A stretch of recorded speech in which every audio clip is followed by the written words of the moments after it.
After more than 2 years of construction, 2 large earthquake-proof water reservoirs are nearly done. And today, eWeb, who is in charge of the project, gave a tour of the facilities.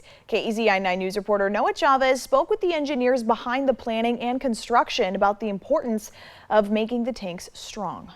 Officials with eWeb say they are on track and within their budget to get these 2 giant water storage tanks operating by December 31st of this year. That's a lot of water.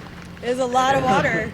These 2 towering giants off of East 40th Avenue are getting that much closer to becoming fully operational. The tanks are 212 feet in diameter and they're 35 feet tall. 30 feet to the water surface and then an additional 5 feet for the earthquake sloshing.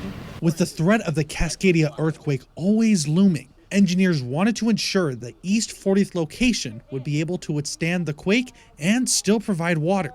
So these tanks and our entire distributed storage plan is really aimed at making sure that the community has water through, during and after an earthquake. So these tanks are built to modern seismic standards. They are a known construction technique that they use around the world in earthquake-prone areas.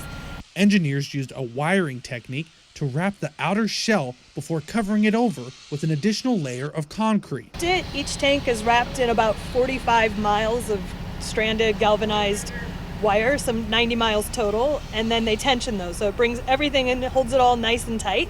eWeb officials are aiming to connect the tanks to underground water lines by the end of this week, followed by its overall connection to the eWeb water system by early December. The reservoirs didn't do much without our connecting pipelines. But prior to that, we spent about 15 years and probably $40 million seismically upgrading our river intakes and our Hayden Bridge filtration plant.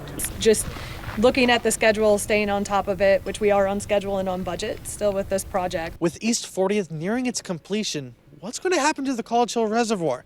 I'll share more on its future coming up at 5. Reporting in Eugene, Noah Chavez, KZI 9 News.